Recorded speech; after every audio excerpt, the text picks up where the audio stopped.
ya mana ya esele la le yo te mai tai ya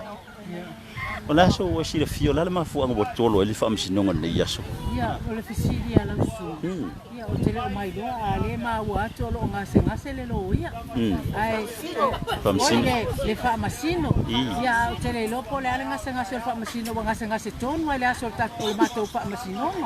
ai o le mele ya e mana o mia ma ton fa masino a mi ton man fa masino sao e wa o le mele mai saka puala ele kasi mele mai saka puala e no me mai saka puala le o te ama le ola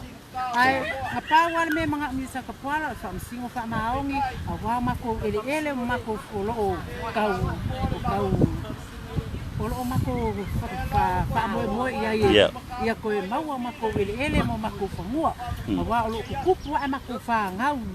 mako lalo bawo ia ale na le do po fele me ao ia